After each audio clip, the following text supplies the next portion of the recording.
ಒಂದು ಈ ಇವತ್ತಿನ ಪ್ರೆಸ್ ಮೀಟ್ ನ ಒಂದು ತಾತ್ಪರ್ಯ ಆಗಿದೆ.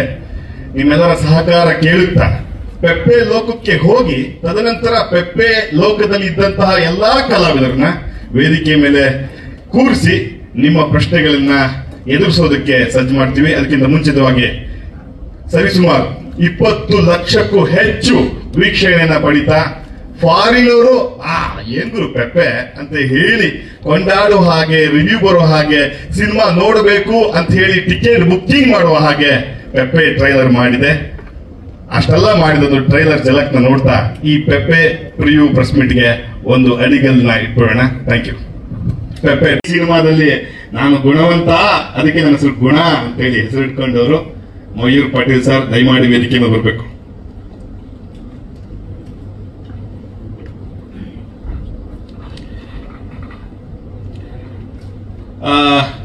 ಈ ಹೂವು ಅಥವಾ ಮಲ್ಲಿಗೆ, ಮೊಗ್ಗು ಇಂಥದೆಲ್ಲ ಹೀರೋಯಿನ್ ಕರೆಯೋದು ವಾಡಿಕೆ. ಆದ್ರೆ ಸಿನಿಮಾದ ಒಬ್ಬ ಪ್ರಮುಖ ಪಾತ್ರಧಾರಿಗೆ ಮೊಗ್ಗು ಅಂತ ಹೇಳಿ ಶ್ರೀಲೇಶ್ವರ ಹೆಸರಿಟ್ಟಿದ್ದಾರೆ.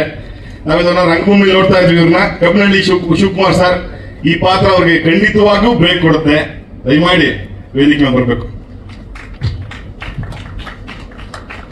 ಅದೆಷ್ಟು ಸೀರಿಯಲ್ ನಲ್ಲಿ ಇವ್ರನ್ನ ನಾವು ನೋಡಿದೀವಿ, ಅದೆಷ್ಟು ಸಿನಿಮಾದಲ್ಲಿ ನೋಡಿದೀವಿ, ಆದ್ರೆ ಇಷ್ಟು ಮಟ್ಟಿಗೆ ಅವ್ರು ಸಿಕ್ಕಿರ್ಲಿಲ್ಲ. ಆದ್ರೆ ಇವತ್ತು ಪತ್ರಕರ್ತರ ಮುಂದೆ, ನಮ್ಮ ಪ್ರಶ್ನೆಗಳ ಮುಂದೆ, ಕುತೂಹಲಕ್ಕೆ ಉತ್ತರ ಹೇಳುವ ಮುಂದೆ, ತನ್ನ ಪಾತ್ರದ ಬಗ್ಗೆ ಹೇಳೋದಕ್ಕೆ ಹಿರಿಯರಾದಂತಹ ಕಲಾಗಂಗೋತ್ರಿ ಕಿಟ್ಟಿ ಸರ್ ಮಲ್ಪೆ ಅನ್ನೋ ಒಂದು ಪಾತ್ರ ಮಾಡಿದ್ದಾರೆ. ದಯಮಾಡಿ ವೇದಿಕೆ ಬರಬೇಕು ಸರ್.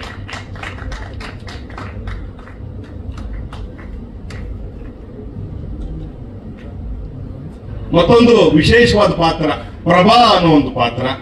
ಆ ಪಾತ್ರಕ್ಕೆ ಜೀವ ತುಂಬಿದಂತವರು ಮೇದಿನಿ ಮೇಡಮ್. ದಯಮಾಡಿ ಮೇದಿನಿ ಕೆಳಮನೆಯವರು ವೇದಿಕೆ ಮೇಲೆ ಬರಬೇಕು.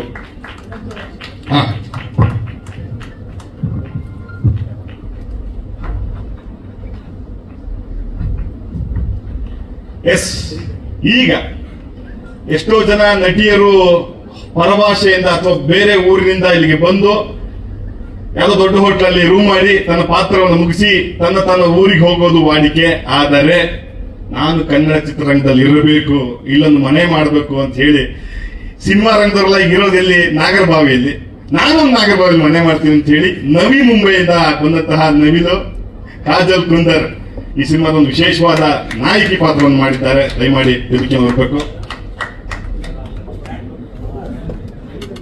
ಎಸ್, ಕಡೆಯದಾಗಿ ಈ ಸಿನಿಮಾದ ಮಹತ್ತರವಾದ ಜವಾಬ್ದಾರಿನ ಹೊತ್ತು ಪ್ರೇಕ್ಷಕರ ಮುಂದೆ ಕ್ಲಾಸ್ ಆಗಿದ್ದ ಹೀರೋ ಮಾಸ್ ಆಗಿ ಎಂಟ್ರಿ ಕೊಟ್ಟು ಎಲ್ಲರಿಗೂ ಆಶ್ಚರ್ಯ ಆಗಿರೋದು ಅದೇ ವಿಷಯ. ಈ ತರ ಮಾಸ ಅಂತ ಹೇಳಿ ವಿನಯ ರಾಜ್ಕುಮಾರ್ ಅವರು ದಯಮಾಡಿ ಈ ಮಾಧ್ಯಮ ಗೋಷ್ಠಿಗೆ, ಪತ್ರಿಕಾಗೋಷ್ಠಿಗೆ ಬರಬೇಕು. ಮೊದಲನೇದಾಗಿ ಸರ್, ಎಲ್ಲರೂ ಕೂಡ ನಿಮ್ಮ ಪಾತ್ರದ ಬಗ್ಗೆ ಹೇಳಿ, ತದನಂತರ ಪ್ರಶ್ನೆಗಳು ಇದ್ದರೆ ಅಲ್ಲಿಂದ ಬರುತ್ತೆ, ಅವ್ರ ಪ್ರಶ್ನೆಗೆ ಉತ್ತರಿಸಿ. ಮೊದಲಾಗಿ ಮೇಡಮ್, ನಿಮ್ಮಿಂದನೇ ಕೆಳಮನೆಯಿಂದ ಮೇಲ್ಮನೆಗೆ ಹೋಗಿ.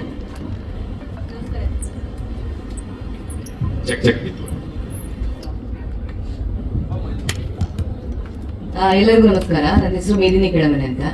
ನಾನು ಪೆಪ್ಪೆ ಸಿನಿಮಾದಲ್ಲಿ ಪ್ರಭಾ ಅನ್ನುವಂತ ಒಂದು ಕ್ಯಾರೆಕ್ಟರ್ ಮಾಡಿದ್ದೇನೆ. ಮೊನ್ನೆ ಬಿಟ್ಟು ಇದು ನಮ್ಮ ಫ್ಯಾಮಿಲಿ ಟ್ರೀನ ಹಾಕಿದ್ದಾರೆ. ಸೊ ಅದರಲ್ಲಿ ಮಲಬಾರಿ ಫ್ಯಾಮಿಲಿ ಅಂತ ನಾವೆಲ್ಲ ಕಡೆ ನಾವೇ ಹೋಗ್ತಾ ಇರ್ತೀವಿ. ತುಂಬಾ ಯೂನಿಟಿ ಇದೆ ನಮಗೆ. ಸೊ ನಾನು ಪ್ರಭಾ ಅಂತ ತುಂಬಾ ಪವರ್ಫುಲ್ ಆಗಿರುವಂತ ಕ್ಯಾರೆಕ್ಟರ್. ಅದು one of the best women characters that's written. So ನನ್ನ ಹೆಸರು ಶಿವಕುಮಾರ್ ಅಂತ. ನಾನು ಈ ಚಿತ್ರದಲ್ಲಿ ಮೊಗ್ಗು ಅಂತ ಒಂದು ಪಾತ್ರ ಮಾಡಿದ್ದೇನೆ. ನಮಸ್ಕಾರ, ನನ್ನ ಹೆಸರು ಕಲಾಗಂಗೋತ್ರಿ ಕಿಟ್ಟಿ ಅಂತ.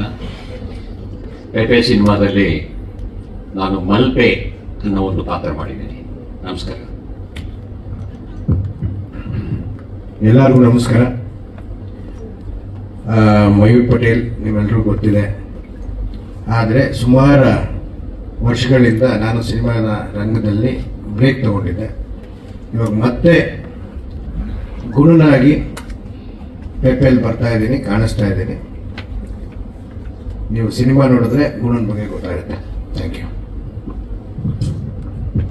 ಎಲ್ರಿಗೂ ನಮಸ್ಕಾರ. ನನ್ನ ಹೆಸರು ಶ್ರೀರಾಮ್ ಅಂತ. ಸೊ ಪೆಪ್ಪೆದಲ್ಲಿ ನಾನು ಒಂದು ಶೆಟ್ಟಿ ಅನ್ನೋ ಪಾತ್ರ ಮಾಡಿದ್ದೀನಿ. MLA ಪ್ರೆಸೆಂಟ್ MLA ಪಾತ್ರ ಅದು. ಸೊ ಎಲ್ರಿಗೂ ನಮಸ್ಕಾರ. ಟ್ರೈಲರ್ ಒಂದು 10 ದಿನದಿಂದ ಲಾಂಚ್ ಆಗಿತ್ತು. ಸೊ ಎಲ್ಲರಿಂದ ತುಂಬ ಒಳ್ಳೆ ಪ್ರತಿಕ್ರಿಯೆ ಬಂದಿದೆ, ತುಂಬ ಒಳ್ಳೆ ರಿಯಾಕ್ಷನ್ಸ್ ಬಂದಿದೆ. ಎಲ್ಲರಲ್ಲೂ ಒಂದು ಎಕ್ಸ್ಪೆಕ್ಟೇಷನ್ಸ್ ಕ್ರಿಯೇಟ್ ಆಗಿದೆ. ತುಂಬ ಖುಷಿ ಆಗುತ್ತೆ. ಸೊ ಇದು ಆಲ್ಮೋಸ್ಟ್ ಒಂದು 2.5 years ಜರ್ನಿ. ನಮ್ಮೆಲ್ಲರ ಪ್ರೀತಿ ಶ್ರಮ ಈ ಸಿನಿಮಾದಲ್ಲಿದೆ. ಅದರಿಂದ ನಿಮ್ಮೆಲ್ಲರಿಗೂ ರೀಚ್ ಆಗಿದೆ ಅಂತ ಅಂದ್ಕೊಂಡಿದ್ದೀನಿ. ಸೊ August 30ನೇ ತಾರೀಕು ಈ ಸಿನಿಮಾ ರಿಲೀಸ್ ಆಗ್ತಿದೆ. ಅದಕ್ಕೆ ಈಗ ಪ್ರೆಸ್ ಮೀಟ್ ಬಂದು ಏನು ವಿಷಯ ಅಂದರೆ, ಈ ಸಿನಿಮಾನ ನೀವು ಹೇಗೆ ಪರ್ಸೀವ್ ಮಾಡಬೇಕು, ಹೇಗೆ ಈ ಸಿನಿಮಾನ ನೋಡಬೇಕು, ಹೇಗೆ ಇದನ್ನ ಪ್ರೋತ್ಸಾಹಿಸಬೇಕು ಅಂತ ಕೇಳೋಕೆ ಈ ಪ್ರೆಸ್ ಮೀಟ್ ಕೂಡ.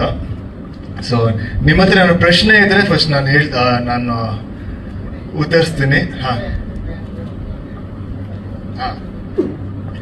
ಪೆಪ್ಪೆ ಅಂದರೆ ಆಕ್ಚುಲಿ ಕ್ಯಾರೆಕ್ಟರ್ ಹೆಸರು ಪ್ರದೀಪ ಅಂತ. ಸೊ ಶಾರ್ಟ್ ಫಾರ್ಮ್ ಅಲ್ಲಿ ಪೆಪ್ಪೆ. ಆಮೇಲೆ ಇನ್ನೊಂದೇನಂದ್ರೆ, ಈಗ ಕೇರಳ ಅಲ್ಲಿ ಫುಟ್ಬಾಲ್ನ ತುಂಬಾ ಆಚರಿಸ್ತಾರೆ. ನಾವು ಹೇಗೆ ಕ್ರಿಕೆಟ್ ಆಚರಿಸ್ತೀವಿ, ಕೇರಳ ಅಲ್ಲಿ ಫುಟ್ಬಾಲ್ ತುಂಬಾ ಆಚರಿಸ್ತಾರೆ. ಪೆಪ್ಪೆ ಬಂದ್ಬಿಟ್ಟು ಒಂದು ಯುರೋಪಿಯನ್ ಫುಟ್ಬಾಲರ್ ಹೆಸರು. ಸೊ ಅದರಿಂದ ಇನ್ಸ್ಪೈರ್ ಆಗಿ ಡೈರೆಕ್ಟರ್ ಮೋಸ್ಟ್ಲಿ ಈ ಕ್ಯಾರೆಕ್ಟರ್ ಕೂಡ ಅದೇ ಹೆಸರು ಇಟ್ಟಿದ್ದಾರೆ ಅನ್ಸುತ್ತೆ.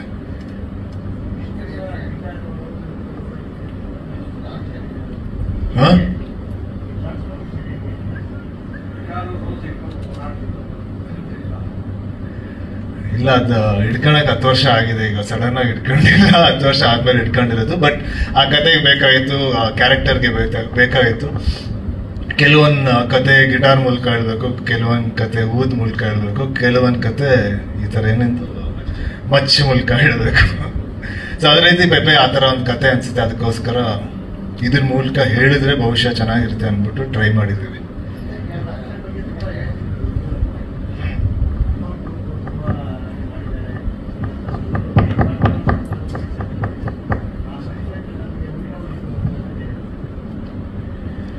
ಕರೆಕ್ಟ್. ಅದಕ್ಕೆ ನಮ್ಮ ಕ್ಲೈಮ್ಯಾಕ್ಸ್ ಪೋರ್ಷನ್, ಆಮೇಲೆ ನಮ್ಮ ಇಡೀ ಸಿನಿಮಾದು ಮುಗ್ದಿ ಲಾಸ್ಟ್ ಕುಂಬಳಕಾಯಿ ಹೊಡೆಯೋ ಒಂದು 4-5 ದಿನ ಶೂಟ್ ಮಾಡಿದ್ದು ಸಕಲೇಶ್ಪುರಲ್ಲಿ. ಆಲ್ಮೋಸ್ಟ್ ಒಂದು 30-40 ಜನ ಫೈಟರ್ಸ್ ಜೊತೆ ರವಿ ವರ್ಮ ಅವರು ಕೊರಿಯೋಗ್ರಫಿ ಮಾಡಿದ್ರು. ನನಗೆ ರವಿ ವರ್ಮ ಅವ್ರ ಕೊರಿಯೋಗ್ರಫಿ ಮುಂಚೆಯಿಂದ ತುಂಬಾ ಇಷ್ಟ. ಅವ್ರ ಜೊತೆ ಕೆಲಸ ಮಾಡೋಕ್ಕೂ ಬರೀ ಸಿದ್ಧಾರ್ಥ ಅಲ್ಲಿ ಕೆಲಸ ಮಾಡಿದ್ದೆ, ಅದಾದ್ಮೇಲೆ ಇವತ್ತೇ ಕೆಲಸ ಮಾಡಿದ್ದು. ಸೊ ನಮ್ದೊಂದು 2.5 days ಇಲ್ಲ 3 days ಅಲ್ಲಿ ಈ ಫೈಟ್ ಸೀಕ್ವೆನ್ಸ್ ನ ಕಂಪ್ಲೀಟ್ ಮಾಡಬೇಕಾಯ್ತು, ಒಂದು ಹಲವಾರು ಕಾರಣಗಳಿಂದ. ಆಮೇಲೆ ಎಲ್ಲ ಫಾಸ್ಟ್ ಆಗಿ ಮಾಡ್ಬೇಕಾಯ್ತು. ಯಾಕಂದ್ರೆ ಒಂದು 30 ಜನ ಫೈಟರ್ಸ್ ಇದ್ದಾಗ ಒಬ್ಬೊಬ್ರ ಜೊತೆನೂ ಒಂದೊಂದು ಆಕ್ಟಿವಿಟಿ ಇರುತ್ತೆ. ಸೊ ಅದನ್ನ ಇನ್ಸ್ಟೆಂಟ್ ಆಗಿ ಜ್ಞಾಪಿಸ್ಕೊಂಡು ಇನ್ಸ್ಟೆಂಟ್ ಆಗಿ ಅದನ್ನ ಅಲ್ಲಿ ಪರ್ಫಾರ್ಮ್ ಮಾಡಬೇಕು. ಅದೊಂಥರ ಹೊಸ ಚಾಲೆಂಜ್ ಇತ್ತು, ತುಂಬಾ ಚೆನ್ನಾಗಿ ಬಂತು. ಬಟ್ ಇಡೀ ಸೀಕ್ವೆನ್ಸ್ ಕೂಡ ತುಂಬಾ ಚೆನ್ನಾಗಿ ಬಂದಿದೆ.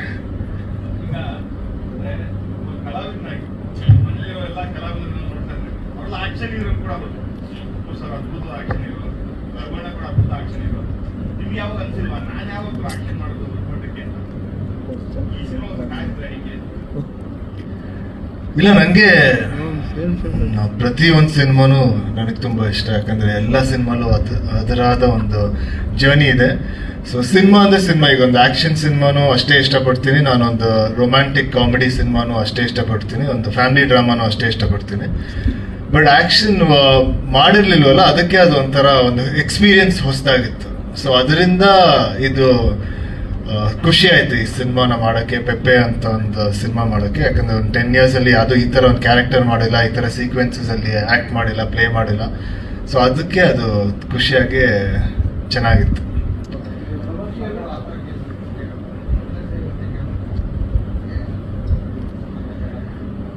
ಇಲ್ಲ, ನಂಗೆ ಮೊದ್ಲಿಂದನೇ ಒಂದು ಆಕ್ಷನ್ ಸಿನಿಮಾ ಅಂದ್ರೆ ಒಂದು ಆಕ್ಟರ್ ಅಂದ್ಮೇಲೆ ಎಲ್ಲಾ ತರ ಸಿನಿಮಾ ಮಾಡೋ ಒಂದು ಆಸೆ ಇರುತ್ತೆ. ಅದೇ ರೀತಿ ನಂಗೆ ಈ ಆಕ್ಷನ್ ಸಿನಿಮಾ ಮಾಡಕ್ಕೂ ಒಂದು ಆಸೆ ಇತ್ತು. ಬಟ್ ನಾನು ಅನ್ಕೊಂಡಿದ್ದೆ ಯಾವಾಗ್ಲೂ ಒಂದು ಆಕ್ಷನ್ ಸಿನಿಮಾ ಮಾಡಿದಾಗ ಅದ್ರ ಜೊತೆಗೆ ಒಂದಷ್ಟು ವಿಷಯಗಳು ಕೂಡ ಹೇಳಬೇಕು ಅಂತ. ಸೊ ಆ ತರ ಒಂದು ಕತೆಗೆ ನಾನು ಕಾಯ್ತಾ ಇದ್ದೆ. ಸೊ ಈ ಸಿನಿಮಾದಲ್ಲಿ ಒಂದಷ್ಟು ಆಕ್ಷನ್ ಸೀಕ್ವೆನ್ಸ್ ಜೊತೆಗೆ ಒಂದಷ್ಟು ಹೇಳೋ ವಿಚಾರಗಳು ಕೂಡ ಇತ್ತು. ಅದರಿಂದ ನಾನು ಪೆಪ್ಪೆನ ಇನ್ಸ್ಟೆಂಟ್ ಆಗಿ ಇಷ್ಟ ಆಗಿ ಈ ಸಿನಿಮಾ ಶೂಟಿಂಗ್ ಸ್ಟಾರ್ಟ್ ಮಾಡಿದ್ದೆ.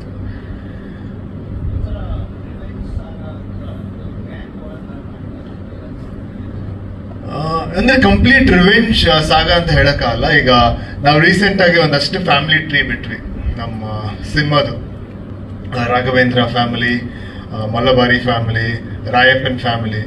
ಸೊ ಇದೊಂದು ಊರು, ಕಾಲ್ಪನಿಕ ಬದ್ನಾಳು ಅಂತ ಊರಲ್ಲಿ ನಡೆಯೋ ಕತೆ.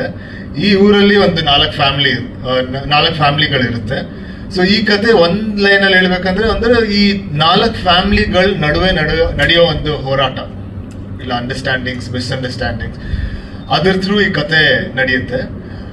ಸೊ ಅದಕ್ಕೆ ನಮ್ಮ ಕತೆ, ಈಗ ಇಡೀ ಸಿನಿಮಾದ ಕತೆ ನಾವು ಒಂದು 2 hours 5 minutes ಅಲ್ಲಿ ಹೇಳಿದೀವಿ. ಆಮೇಲೆ ಹಲವಾರು ಕ್ಯಾರೆಕ್ಟರ್ಗಳಿದೆ ಈ ಕಥೆಯಲ್ಲಿ. ಇಲ್ಲಿ ಒಂದಷ್ಟು ಕ್ಯಾರೆಕ್ಟರ್ ಮಾತ್ರ ಕೂತೀವಿ, ಇನ್ನೂ ಒಂದಷ್ಟು ಕ್ಯಾರೆಕ್ಟರ್ಗಳಿದೆ.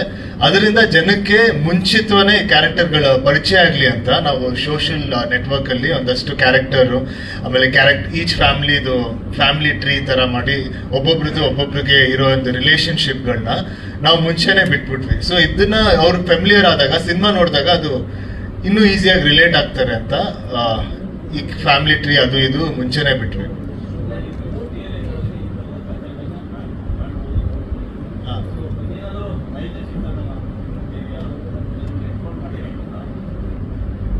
ನೈಜ ಅಂದ್ರೆ ಇದು ಗ್ಯಾರಂಟಿ ಮೋಸ್ಟ್ಲಿ ಡೈರೆಕ್ಟರ್ಗೆ ಒಂದಷ್ಟು ಇನ್ಸ್ಪೈರ್ ಆಗಿರ್ಬೋದು. ಒಂದು ರಿಯಲ್ ಲೈಫ್ ಇನ್ಸಿಡೆಂಟ್ಸ್, ಅದೇ ಕ್ವೆಶ್ಚನ್ ಕೇಳಿದ್ದು.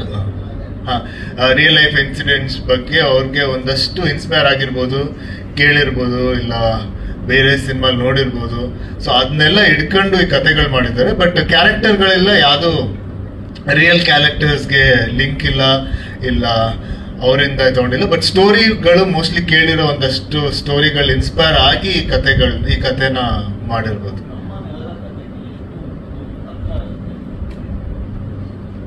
ಅಂದ್ರೆ ಇದರಲ್ಲೊಂದು ಯೂನಿವರ್ಸಲ್ ಇಮೋಷನ್ ಕೂಡ ಅಂತೂ ಇದೆ. ಎಲ್ಲ ಕಲ್ಚರ್ಗೆ ಏನಂತಾರೆ ರಿಲೇಟ್ ಆಗೋ ಒಂದಷ್ಟು ವಿಷಯಗಳಿದೆ. ಅಂದ್ರೆ ಇಮೋಷನ್ಸ್ ಆಗಿರ್ಬೋದು. ಈಗ ಒಂದು ಫ್ಯಾಮಿಲಿ ರೆಸ್ಪೆಕ್ಟ್ ಎಷ್ಟು ಇಂಪಾರ್ಟೆಂಟು, ಅದಕ್ಕೆ ಪ್ರೆಷರ್ ಅಂದ್ರೆ ಈಚ್ ಕ್ಯಾರೆಕ್ಟರ್ಗೆ ಎಷ್ಟು ಪ್ರೆಷರ್ ಇರುತ್ತೆ ಒಂದು ಫ್ಯಾಮಿಲಿ ರೆಸ್ಪೆಕ್ಟ್ನ ಮೇಂಟೈನ್, ಅದರ ವಿಷಯ ಆಗಿರ್ಬೋದು. ಇಲ್ಲ ಒಂದು ಏನಂತಾರೆ ಕಾಸ್ಟ್ಗಳ ಬಗ್ಗೆ ಆಗಿರ್ಬೋದು, ಇಲ್ಲ ಒಂದು ಫೀಮೇಲ್ ಪರ್ಸ್ಪೆಕ್ಟಿವ್ ಆಗಿರ್ಬೋದು. ಸೊ ಅದ್ರ ಬಗ್ಗೆ ಒಂದಷ್ಟು ವಿಷಯ ಈ ಸಿನಿಮಾದಲ್ಲಿ ಹೇಳಿದ್ದಾರೆ. ಸೊ ಅದು ಎಲ್ಲರಿಗೂ ಕನೆಕ್ಟ್ ಆಗಿರ್ಬೋದು. ಬಟ್ ಎಲ್ಲರೂ ನಾವು ಮಾಡಿರೋ ಕ್ಯಾರೆಕ್ಟರ್ಸ್ ನಾವೆಲ್ಲರೂ ಕನ್ನಡಿಗರು. ಆಮೇಲೆ ಕನ್ನಡದ ಲ್ಯಾಂಗ್ವೇಜ್ ಸಿನಿಮಾ ಇದು. ಆಮೇಲೆ ಕೂರ್ಗಲ್ಲಿ ನಾವು ತೆಗ್ದಿದ್ದೀವಿ, ಸಕಲೇಶ್ಪುರಲ್ಲಿ ತೆಗ್ದಿದ್ದೀವಿ, ಮೈಸೂರಲ್ಲಿ ತೆಗ್ದಿದ್ದೀವಿ, ಆಮೇಲೆ ಬೆಂಗಳೂರಲ್ಲಿ ಒಂದಷ್ಟು ಪಾರ್ಟ್ಗಳು ತೆಗ್ದಿದ್ದೀವಿ. ಸೊ ನಮ್ಮ ಕಲ್ಚರ್ಗೂ ತುಂಬಾ ಹತ್ರವಾದ ಸಿನಿಮಾ ಅಂತಾನೆ ಹೇಳ್ಬೋದು.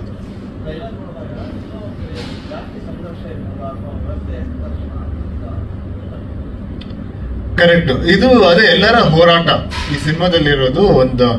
ನಾನು ಹೇಗೆ ಹೇಳಿದೆ, ಇದೊಂದು 4 ಫ್ಯಾಮಿಲಿಗಳ ನಡುವೆ ಇರೋ ಹೋರಾಟ. ಅದೇ ರೀತಿ ಒಂದೊಂದು ಕ್ಯಾರೆಕ್ಟರ್ದು ಅವರ ಲೈಫಲ್ಲಿ ಆಗುವ ಒಂದು ಹೋರಾಟ, ಅವರು ಇನ್ನೊಂದು ಕ್ಯಾರೆಕ್ಟರ್ ಜೊತೆ ಆಗಿರೋ ಹೋರಾಟ. ಸೊ ಅದು ಸಾಮಾಜಿಕ ಇರ್ಬೋದು, ಇಲ್ಲ ಕಾಸ್ಟ್ ಬಗ್ಗೆ ಇರ್ಬೋದು, ಹಲವಾರು ಇದನ್ನ ಒಂದಷ್ಟು ವಿಷಯಗಳನ್ನ ಹೇಳಿದ್ವಿ. ಸೊ ಸಿನಿಮಾ ನೋಡಿದಾಗ ಒಬ್ಬೊಬ್ರಿಗೂ ಏನಾದ್ರು ಒಂದು ಸಿಗುತ್ತೆ ಅಂತ ಅನ್ಸುತ್ತೆ. ಅಂದ್ರೆ ನೀವು ಯಾವ ದೃಷ್ಟಿಕೋನದಿಂದ ಸಿನಿಮಾ ನೋಡ್ತೀರಾ, ನೀವು ಯಾವ ಪರ್ಸ್ಪೆಕ್ಟಿವ್ ಇಂದ ಸಿನಿಮಾ ನೋಡ್ತೀರಾ, ನಿಮ್ಮಲ್ಲಿರೋ ಒಂದಷ್ಟು ವಿಸ್ಡಮ್, ನಿಮ್ಮಲ್ಲಿ ಇರೋ ಒಂದಷ್ಟು ಲೈಫ್ ಎಕ್ಸ್ಪೀರಿಯನ್ಸಸ್, ಅದು ರಿಲೇಟ್ ಆಗಿ ನಿಮ್ಗೆ ಈ ಸಿನಿಮಾದಿಂದ ಏನಾದ್ರು ಸಿಗ್ಬೋದು ಅಂತ ಅನ್ಸುತ್ತೆ ಪ್ರಕಾರ.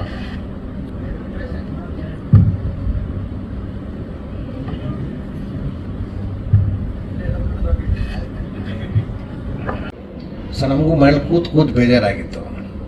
ಎಲ್ಲೋ ಒಂದು ಕಡೆ ಕಾಫಿಗೆ ಬೆಳಗ್ಗೆ 7ರಿಂದ 10 ಗಂಟೆ ಮೇಲೆ ಅಂದರೆ ಲಾಠಿ ಚಾರ್ಜು. ಸೊ ಆ ಟೈಮಲ್ಲಿ ನಾವು ಕಾಫಿಗೆ ಸಿಗ್ತಾ ಇದ್ವಿ. ಆವಾಗ ಈ ಪೆಪ್ಪೆಯ ಸಿನಿಮಾ ಕತೆ ಡಿಸ್ಕಷನ್ ಸ್ಟಾರ್ಟ್ ಆಯಿತು. ಸೊ ನನ್ನ ತಲೆಗೆ ಆವಾಗ ಫಸ್ಟ್ ಒಳ್ಳೆದಿದ್ದು ಏನಂದರೆ, ಇಂಥ ಒಂದು ಕಲ್ಟ್ ಸಬ್ಜೆಕ್ಟು, ಇಷ್ಟು ಡೆಪ್ತ್ ಇರೋಂಥ ಸಬ್ಜೆಕ್ಟು ಹೆಂಗೆ ಗುರು ಮಾಡ್ತೀಯಾ ಅನ್ನೋದು ಒಂದಿತ್ತು. ಇದೇ ಕ್ವಶನ್ ನಾನು ನಮ್ಮ ವಿನಯರ್ಗೂ ಅದನ್ನೇ ಕೇಳಿದ್ದೀನಿ, ಹೆಂಗೆ ನೀವು ಒಪ್ಕೊಂಡ್ರಿ ಈ ಸಿನಿಮಾನ? ಈ ಕತೆ ಕೇಳಿದಾಗ ಮಾಡ್ಬೋದಾ? ಇಷ್ಟೊಂದು ವಿಷಯಗಳು ತುಂಬಿರೋಂಥ ಒಂದು ಕಥೆಯಲ್ಲಿ ಯಾವ ಥರ ಇವರು ಅದನ್ನು ನಿಭಾಯಿಸ್ತಾರೆ ಅನ್ನೋದು ಒಂದು ದೊಡ್ಡ ಕ್ವಶನ್ ಮಾರ್ಕ್. ಸೊ ಪ್ರಾರಂಭ ಆಯಿತು. ಅಲ್ಲಿಂದ ಪ್ರೊಡ್ಯೂಸರ್ ಸಿಕ್ಕಿದ್ರು, ತದನಂತರ ಇವರು ಡೇಟ್ಸ್ ಕೊಟ್ಟರು, ಸಿನಿಮಾ ಸ್ಟಾರ್ಟ್ ಆಯಿತು. ಆಮೇಲೆ ನನಗೆ ಹೇಳೋದು, ಸರ್ ಆ ಗುಣ ಕ್ಯಾರೆಕ್ಟರ್ ನಿಮ್ಗೆ ಗೊತ್ತಲ್ಲ? ಗೊತ್ತು. ಅದು ಯಾಕೆ ನೀವೇ ಮಾಡಬಾರ್ದು? ಅಲ್ಲ, ಇದು ಸುಮ್ಮನೆ ಒಂದಷ್ಟು ರೀಸನ್ಸ್ ಕೊಟ್ಟೆ. ಯಾಕಂದರೆ ಇಲ್ಲಿವರೆಗೂ ಮೇನ್ ಫ್ರೆಶ್ಡಾಗಿ ಸಿನಿಮಾ ಮಾಡ್ಕೊಂಡು ಬಂದಿರೋನು ಯಾಕೆ ನಾನು ಕ್ಯಾರೆಕ್ಟರ್ ಮಾಡಬೇಕು ಅನ್ನೋದು ನನ್ನಲ್ಲೂ ಇತ್ತದು. ಬಟ್ ಗುಣನ್ ಕ್ಯಾರೆಕ್ಟ್ರು ಈ ಸಿನಿಮಾಗೆ ಒಂದು ಮುಖ್ಯವಾದಂಥ ಒಂದು ಕ್ಯಾರೆಕ್ಟ್ರು. ಗುಣನ್ ಕ್ಯಾರೆಕ್ಟ್ರೇ ಅಂತಲ್ಲ, ಇವಾಗ ನನ್ನ ಪಕ್ಕದಲ್ಲಿ ಸರ್ ಕೂತಿದ್ದಾರೆ, ಅವ್ರದ್ದು ಮಲ್ಪೆ ಕ್ಯಾರೆಕ್ಟರ್ ಅಂತೂ ಇಡೀ ಸಿನಿಮಾ ರೆಗ್ಯುಲರ್ ಹಾಕೊಂಡು ಹೋಗುತ್ತೆ. ಹಿಂಗೆ ಪೆಪ್ಪೆ ಒಂದು ಕಡೆಯಿಂದ ಹೋಗ್ತಾರೋ ಅದೇ ಥರ ಮಲ್ಪೆ ಕೂಡ ಹಂಗೆ ಹೋಗ್ತಾರೆ. ಸೊ ಹಾಗಾಗಿರೋದ್ರಿಂದ ಗುಣ ಒಂದು ಭಾಳ ಇಂಪಾರ್ಟೆಂಟ್ ಕ್ಯಾರೆಕ್ಟ್ರು. ಆ ಕ್ಯಾರೆಕ್ಟರ್ ಬಗ್ಗೆ ಅವ್ರು ಮತ್ತೆ ನಾನೊಂದು ಸ್ವಲ್ಪ ರೀವರ್ಕ್ ಮಾಡಿದ್ದೀನಿ, ಹೇಳ್ತೀನಿ ಕೇಳಿ ಅಂತ ಹೇಳಿದಾಗ ನಿಜವಾದ ಶ್ರೀಲೇಶು ಬೇರೆ ವಿಭಿನ್ನವಾಗಿ ಅದನ್ನು ಮಾಡಿದ್ರು. ಅದ್ರ ಜೊತೆಗೆ ಪ್ರೊಡ್ಯೂಸರ್ ಅವರು ಸರ್ ನೀವು ಮಾಡಿ ನಮಗೆ ಬೇಕು, ಇವಾಗ ವಿನಯ್ ಸರ್ ಇದ್ದಾರೆ, ಅದ್ರ ಜೊತೆಗೆ ನಿಮ್ಮಂಥವ್ರು ಇನ್ನೊಂದಷ್ಟು ಶಕ್ತಿ ತುಂಬಿದಾಗ ಸಿನಿಮಾಗೆ ಇನ್ನೊಂದಷ್ಟು ಶಕ್ತಿ ಸಿಗತ್ತೆ ಅಂತ. ಓಕೆ ಅಂತ. ಇನ್ಫ್ಯಾಕ್ಟ್ ನಾನು ಎಂಟ್ರಿ ಆಗೋ ಟೈಮ್ ಫಸ್ಟ್ ಟೈಮ್ ಈ ಥರ ಒಂದು ಕ್ಯಾರೆಕ್ಟರ್ ಮಾಡಿರೋದು. ಫುಲ್ ಫ್ಲೆಜ್ಡಾಗಿ ಹಾರ್ಟ್ಫುಲ್ಲಿ ಮಾಡಿದ್ದೀನಿ, ತುಂಬ ಚೆನ್ನಾಗಿದೆ.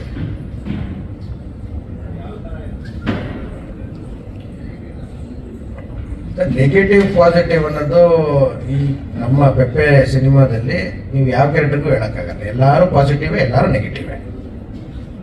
ಅದೇ ಕತೆ ಹೇಳೋ ಒಂದು ಶೈಲಿ ವಿಭಿನ್ನವಾಗಿದೆ. ಸೊ ಶ್ರೀಲೇಶು ಮಾಡ್ಕೊಳ್ಳೋ ಕತೆನ ನಾನು ಕೇಳಿದಾಗಲೇ ನನಗೆ ಈ ಒಂದು ಖುಷಿಯಾಗಿ ತಗೊಂಡು ಹೋಗಿದ್ದಾರೆ. ಒಂದು ನಾನು ಹೇಳೋಕ್ಕೆ ಇಷ್ಟಪಡೋದೇನೆಂದರೆ, ಸಿನಿಮಾನ ನಾನು ಇಲ್ಲಿವರೆಗೂ ಕಂಪ್ಲೀಟಾಗಿ ಕೂತ್ಕೊಂಡು ನೋಡಿಲ್ಲ.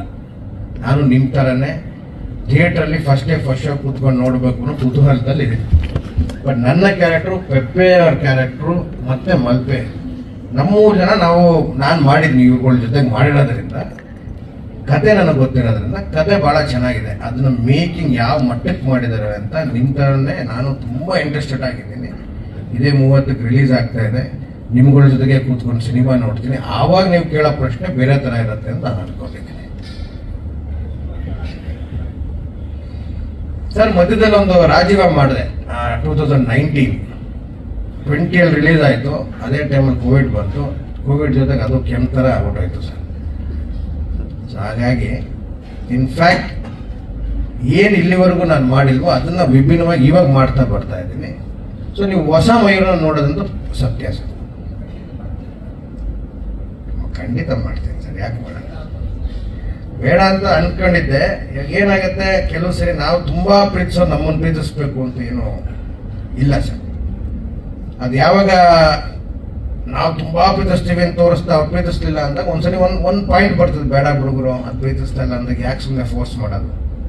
ಇವಾಗ ಮತ್ತೆ ಅದೇ ಹುಡ್ಕೊಂಡ್ ಬಂದಾಗ ಯಾರು ಬಿಡ್ತಾರೆ ಸರ್, ನೀವು ಬಿಡಲ್ಲ ನಾನು ಬಿಡಲ್ಲ, ಎಲ್ರೂ ಮತ್ತೆ ಹೋಗಿ ಹಿಡಿತೀವಿ. ಸೊ ಹಂಗೆ ಹಿಡ್ಕೊಂಡು ಪ್ರೀತಿಸೋಣ ಅಂತ ಇದೀನಿ ಸರ್. ಸರ್ ಹಾಂ, ಒಂದು ನಿಮಿಷ.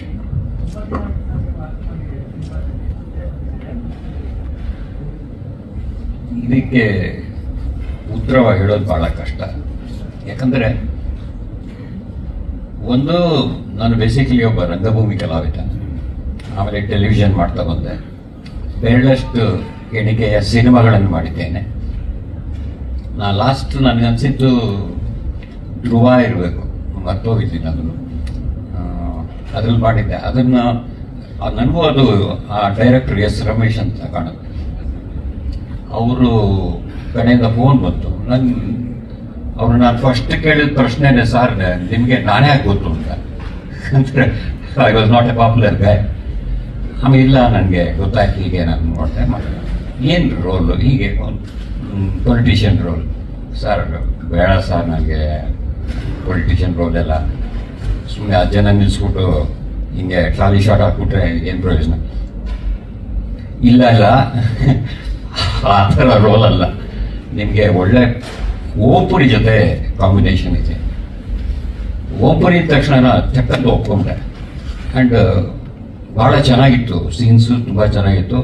ಆದರೆ ಅವ್ರ ಅದೃಷ್ಟನೋ ನಮ್ಮ ದುರಾದೃಷ್ಟನೋ, ಯಾರ ದುರಾದೃಷ್ಟನೋ ಸಿನಿಮಾ ಅಷ್ಟಾಗೇನು ಶಬ್ದ ಮಾಡಲಿಲ್ಲ. ಅದಾದ ಸುಮಾರು ನನ್ನ ಪಾಡಿಗೆ ನಾನು ರಂಗಭೂಮಿ ಕೆಲಸ ಮಾಡ್ಕೊಂಡಿದ್ದೆ. ಈ ಸಿನಿಮಾ ಕೂಡ ನನಗೆ ನಮ್ಮ ತಂಡದ ಒಬ್ಬ ಹುಡುಗ ಇದ್ದಾನೆ, ದಕ್ಷ ಅಂತ. ಅವನು ಒಂದು ದಿವಸ ನಾವು ಶೋ ಇತ್ತು ರಂಗಶಂಕರದಲ್ಲಿ. ಅವನು ಬಂದು, ಸರ್ ಇಲ್ಲಿ ಶ್ರೀಲೇಶ್ ಅಂತ ಒಬ್ಬರು ನಿರ್ದೇಶಕರಿದ್ದಾರೆ, ಅವ್ರಿಗೆ ನಿಮ್ಮ ಬಗ್ಗೆ ಹೇಳಿದ್ದೀನಿ, ಅವ್ರನ್ನ ಸಿನಿಮಾ ಮಾಡ್ತಾ ಇದ್ದಾರೆ, ನೀವೊಂದು ಪಾತ್ರ ಮಾಡಬೇಕು, ಮಾತಾಡಿ ಸರ್, ನೋಡಿ ನಿಮ್ಗೆ ಇಷ್ಟ ಆದರೆ ಮಾಡಿ. ಆಮೇಲೆ ಕೆಳಗಡೆ ಎಲ್ಲ ರಂಗಶಂಕರದಲ್ಲಿ ಬಂದು ನೋಡಿದೆ ಮನುಷ್ಯ ಹುಡ್ಕಕ್ಕೆ ಒಂದು 2 ನಿಮಿಷ ಆಯ್ತು, ಅಷ್ಟು ಹ್ಯೂಜ್ ಪರ್ಸನಾಲಿಟಿ ಅವ್ರದ್ದು. ಮಾತಾಡಿದೆ, ತುಂಬ ಚೆನ್ನಾಗಿ ಮಾತಾಡಿದ್ರು. ಅವ್ರು ನರೇಟ್ ಮಾಡಿದ ಸ್ಟೈಲಲ್ಲೇ ನನಗೆ ಗೊತ್ತಾಯ್ತು ಇವರಲ್ಲಿ ಏನೋ ಒಂದು ವಿಷಯ ಇದೆ ಅಂತ. ಹಾಗಾಗಿ ನಾನು ಹೇಳಿದೆ ಅವ್ರಿಗೆ, ನೋಡಿ ಸರ್, ನಾವು ರಂಗಭೂಮಿ ಕಲಾವಿದರಿಗೆ ದೊಡ್ಡ ಪಾತ್ರ, ಚಿಕ್ಕ ಪಾತ್ರ, ಆ ಪಾತ್ರ, ಈ ಪಾತ್ರ ಮುಖ್ಯವಾದ ಪಾತ್ರ. ಆದರೆ ಅದು 2 ದಿವಸದ ಕೆಲಸ ಇರ್ಬೋದು, 1 ದಿವಸದ ಕೆಲಸ ಇರ್ಬೋದು, ಆದರೆ ಪ್ರಾಮುಖ್ಯತೆ ಇರಬೇಕು ಆ ಪಾತ್ರಕ್ಕೆ. ಅಂತ ಪಾತ್ರ ಖಂಡಿತ ಮಾಡ್ತೀನಿ ಸರ್, ನನಗೇನು ಥ್ರೋಟ್ ಸಿನಿಮಾ ಇರಬೇಕು ಆ ಥರದ್ದೇನು ಆಸೆ ಇಲ್ಲ. ಆಮೇಲೆ ಅವರು ಇಲ್ಲ ಈ ಥರ ಇದೆ ಈ ಥರ ಇದೆ ಅಂತ ಹೇಳಿ ಕೊನೆಗೆ ಇವರು ಪಟೇಲ್ ಹೇಳಿದಾಗೆ ನಾವು ಬರೀ ಟ್ರೇಲರೇ ನೋಡಿರೋದು, ಸಿನಿಮಾ ನೋಡಿಲ್ಲ. ಯಾಕಂದ್ರೆ ಒಬ್ಬ ಆರ್ಟಿಸ್ಟ್ಗೆ ಏನಾಗುತ್ತೆ, ಕೆಲಸ ಮಾಡುವಾಗ ಅವನ ಪಾತ್ರ, ಅವನು ಏನ್ ಮಾಡಬಹುದು, ಹೇಗ್ ಮಾಡಬಹುದು, ಅವ್ನ ಕಾಂಟ್ರಿಬ್ಯೂಟ್ ಯಾವ ರೀತಿಲಿ ಮಾಡಬಹುದು, ಈ ತರ ಯೋಚನೆ ಮಾಡ್ತಾ ನಾವು ಒಂದು ಪಾತ್ರವನ್ನು ಮಾಡ್ತಾ ಹೋಗ್ತೀವಿ. ಆದ್ರೆ ಫೈನಲ್ ಎಡಿಟ್ ಆದ್ಮೇಲೆ, ಫೈನಲ್ ಕಟ್ ಆದ್ಮೇಲೆ, ಮ್ಯೂಸಿಕ್ ಹಾಕಿದ್ಮೇಲೆ, ಗ್ರಾಫಿಕ್ಸ್, ಈಗಂತೂ ಗ್ರಾಫಿಕ್ಸ್ ಟೆಕ್ನಿಕ್ ಇದೆ. ಸೊ ಅವೆಲ್ಲ ಆದ್ಮೇಲೆ ಅದು ಹೇಗೆ ಮೂಡಿ ಬರುತ್ತೆ ಸ್ಕ್ರೀನ್ ಪೇ ಎಲ್ಲ ಏನದು ನನಗೆ ಈಗ ಸದ್ಯಕ್ಕಂತೂ ನನಗೆ ಯಾವುದು ಗೊತ್ತಿಲ್ಲ. ಅದು ಹೇಗೆ ಬಂದಿದೆ ಅಂತ ಸಿನಿಮಾ ನೋಡಿದವ್ರು ಹೇಳ್ಬೇಕು.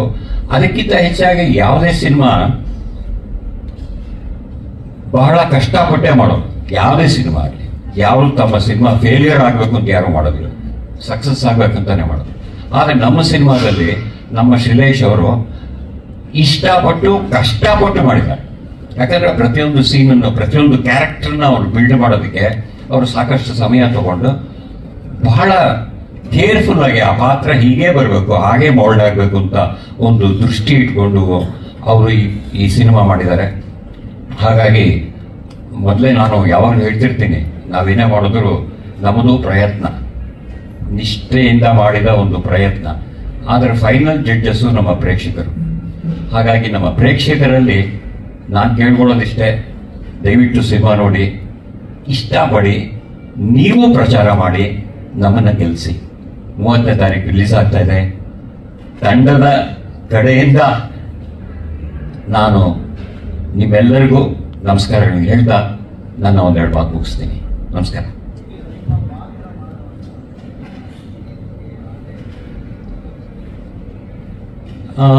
ಒಂದ್ಸಲಿ ಆಗುತ್ತೆ, ಅದು ಕೆಲಸ ಮಾಡುವಾಗ ಏನಾಗುತ್ತೆ, ಏನೋ ಒಂದು ಅವ್ರದ್ದು ಸಣ್ಣ ಪುಟ್ಟದಾಗುತ್ತೆ. ಅಂದ್ರೆ ಮೇಜರ್ ಚೇಂಜಸ್ ಅಂತೂ ಮಾಡಕ್ಕಾಗಲ್ಲ, ಯಾಕಂದ್ರೆ ಸ್ಕ್ರಿಪ್ಟ್ ಅಷ್ಟು ತುಂಬಾ ಚೆನ್ನಾಗೇ ಮಾಡಿದ್ರು ಅವರು. ಹಾಗಾಗಿ ಸಣ್ಣ ಪುಟ್ಟ ಕೆಲವು ಇರುತ್ತೆ, ಡೈಲಾಗ್ ಡೆಲಿವರಿ ಟೈಮಿಂಗ್ ಇರ್ಬೋದು, ಅಥವಾ ಪಾಸಸ್ ಇರ್ಬೋದು. ಯಾಕಂದ್ರೆ ಡೈಲಾಗ್ ಹೇಳುವಾಗ ಏನಾಗುತ್ತೆ, ಪಾಸ್ ಅನ್ನೋದು ಬಹಳ ಮುಖ್ಯವಾದಂತ ಒಂದು ಅಂಶ. ಅದು ಯಾವುದೇ ಆರ್ಟಿಸ್ಟ್ಗೆ ಅವ್ನು ಎಲ್ಲಿ ಪಾಸ್, ಇವಾಗ ನಜರುದ್ದೀನ್ ಶಾ ತಗೊಳ್ಳಿ, ನಾನು ಬಹಳ ಇಷ್ಟ. ಆ ಕಾಲದಲ್ಲಿಂದ ಪಡೆದ Kamal Haasan for that matter, ಅವ್ರು ಪಾಸಲ್ಲೇ ಕೆಲಸ ಮಾಡ್ತಾರೆ.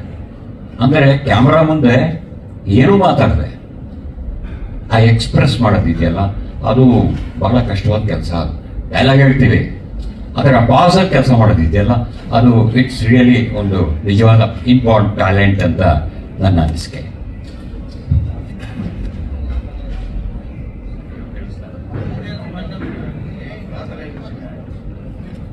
ನೋಡಿ ಸರ್, ಎಲ್ಲರೂ ಮಾತಾಡಿದ್ದಾರೆ, ದೊಡ್ಡವರೆಲ್ಲ ಮಾತಾಡಿದ್ದಾರೆ. ಇದು ಈಗ ನಿಮ್ಗೆಲ್ಲರಿಗೂ ನಮ್ಗಿಂತ ಚೆನ್ನಾಗಿ ನಿಮಗೆ ಗೊತ್ತಿರುತ್ತೆ ಸರ್. ಯಾಕಂದ್ರೆ ಈ ಇತ್ತೀಚಿನ ದಿನಗಳಲ್ಲಿ ಇಡೀ ಪ್ರಪಂಚದಲ್ಲೇ, ಇಂಡಿಯಾ ಬಿಟ್ಬಿಡಿ, ಇಡೀ ಪ್ರಪಂಚದಲ್ಲೇ ವೈಲೆನ್ಸ್ ಎಲ್ಲ ಹಬ್ಕೊಂಡ್ಬಿಟ್ಟಿದೆ. ಅಂಡ್ ನಾವು ಬರೀ ಪೇಪರ್ ಓದ್ಬೋದು, ಟಿವಿ ನೋಡ್ಬೋದು, ಸೋಷಿಯಲ್ ಮೀಡಿಯಾದಲ್ಲಿ ಏನ್ ಬರುತ್ತೋ ಅದು ನೋಡ್ಬೋದು. ಆದ್ರೆ ನಿಮಗೆಲ್ಲ ಏನಾಗುತ್ತೆ, ಪ್ರತ್ಯಕ್ಷ ಸಾಕ್ಷಿಗಳಾಗಿರ್ತೀರಿ ಎಷ್ಟೋ ಕಡೆ. ಯಾವುದೊಂದು ಆಕ್ಸಿಡೆಂಟ್ ಆಗಿರ್ಬೋದು, ಮರ್ಡರ್ ಆಗಿರ್ಬೋದು, ಏನಾಗಿರ್ಬೋದು, ಅದಕ್ಕೆಲ್ಲ ನಮ್ಗಿಂತ ಚೆನ್ನಾಗಿ ನಿಮ್ಗೆ ಎಕ್ಸ್ಪೀರಿಯನ್ಸ್ ಇರುತ್ತೆ. ಆದ್ರೆ ಈಗ ಈ ವೈಲೆನ್ಸ್ ಅನ್ನೋದು ಇಟ್ಸ್ ವೆರಿ ಕಾಮನ್ ಥಿಂಗ್, ಇದೇನು ಹೊಸ ವಿಚಾರ ಅಲ್ವೇ ಅಲ್ಲ. ಹಾಗಾಗಿ ಈ ಸಿನಿಮಾ ಪ್ರೇಕ್ಷಕರು ಯಾವ ದೃಷ್ಟಿ ನೋಡ್ಬೇಕಂತ, ಅವ್ರ ಮನೇಲಿ ಏನೋ ಒಂದು ಇನ್ಸಿಡೆಂಟ್ ಆಗಿರ್ಬೋದು, ಅದನ್ನ ಅವರು ಕಂಪೇರ್ ಮಾಡ್ಕೋಬಹುದು. ಅಂತ ಇನ್ಸಿಡೆಂಟ್ ತುಂಬಾ ಇದೆ ಅಂತ ಕಾಣುತ್ತೆ ಸಿನಿಮಾದಲ್ಲಿ. ಹಾಗಾಗಿ ಪ್ರೇಕ್ಷಕರಿಗೆ ನಾನು ಕೇಳ್ಕೊಳ್ಳೋದಿಷ್ಟೇ, ಇದು ನಿಮ್ಮ ಜೀವನದಲ್ಲಿ ಆಗಿರ್ಬೋದು, ಅಥವಾ ನಿಮ್ಮ ಪಕ್ಕದ ಮನೆ ಜೀವನ, ಅಥವಾ ನಿಮ್ಮ ಸ್ನೇಹಿತರ ಜೀವನದಲ್ಲಿ ಏನಾದರೂ ಒಂದು ಈ ರೀತಿಯ ಇನ್ಸಿಡೆಂಟ್ ಆಗಿರ್ಬೋದು. ಹಾಗಾಗಿ ಆ ಇನ್ಸಿಡೆಂಟ್ ಆದಾಗ ಅವ್ರು ಹೇಗೆ ಫೀಲ್ ಮಾಡಿದ್ರು, ಆ ಫೀಲಿಂಗ್ ನಮ್ಮ ಸಿನಿಮಾದಲ್ಲಿ ಖಂಡಿತ ಎದ್ದು ಕಾಣುತ್ತೆ ಅಂತ ನಾನು ಅನ್ಕೊಂಡಿದ್ದೀನಿ.